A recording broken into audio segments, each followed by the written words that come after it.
Sometimes a moment arrives that shatters your sense of certainty, not with blunt force, but with a subtle, almost beautiful unmasking. For me, that moment wasn't crisis on the battlefield or a calamity in business. It was sitting in a quiet room during COVID, struggling to make sense of my own pain and the world's, when the comfortable stories that I'd built upon my life finally came undone. I found myself searching for answers and speaking with people like neuroscientist Moran Cerf, not just to fill the empty spaces left behind by trauma, but to expose the deeper cracks in the Western myth of safety, the myth that intellect alone can save us from chaos, confusion, or the collapse of meaning. I'm Mark Roach. This is Transcendent. Among many aspects of my life in business, athletics, and art, my life circumstances have led me to question and look deeper into my own beliefs as well as those of others.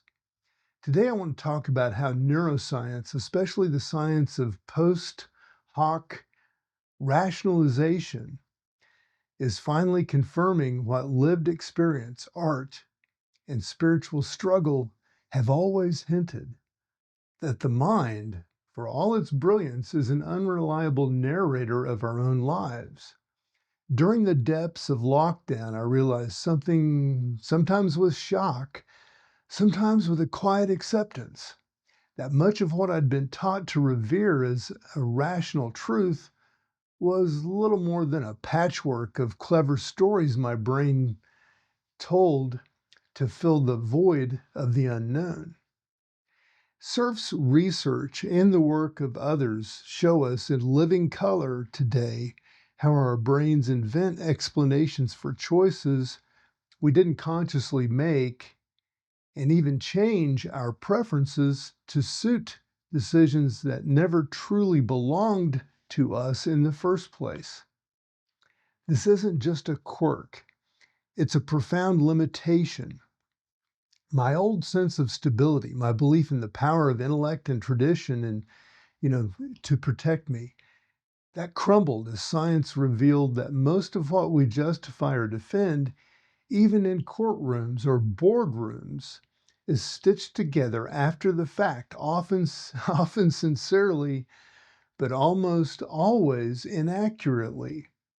For years, I clung to the faith that rational analysis would save me, that with enough discipline and reason, I could outthink or outwork the specters from my past. But my own brushes with psychological trauma and my journey into the performing arts, film acting under the guidance of Cliff Osmond, forced me to reckon with a different kind of knowledge. Cliff once told me, there are some problems that you encounter that you just can't think your way out of, and that if you try, you just wander deeper into the maze in your mind. Instead, you learn to trust something beneath intellect, something older and more trustworthy. And now, this research exposes the mind's tendency to manufacture confidence from chaos. It becomes clear that real transformation, personal, communal, and even collective, comes only when we step beyond intellect and build honest, holistic connections to self, to spirit, and to one another. That's the puzzle our age refuses to solve from the inside out.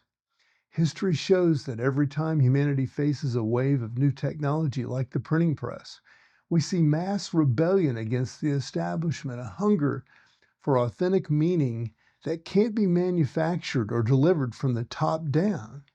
Today, even AI promises 1,000 solutions, but unless we develop relationships of integrity, compassion, and awareness, these tools will only amplify the confusion.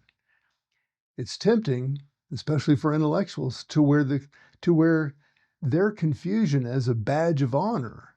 But in truth, the mind's relentless differentiating, its tendency to divide and dissect, creates a false sense of scarcity rooted in fears that no longer make sense for our children or for the world that we hope to create. This is not a dismissal of science or rationality, but a call for humility and recentering. The findings of neuroscience are not just curiosities, they're invitations to become more honest, more humble, and more whole. In this era where intellect, technology, and ultimately AI have become the idols of the age, let us remember to put them in their rightful place as tools and nothing more.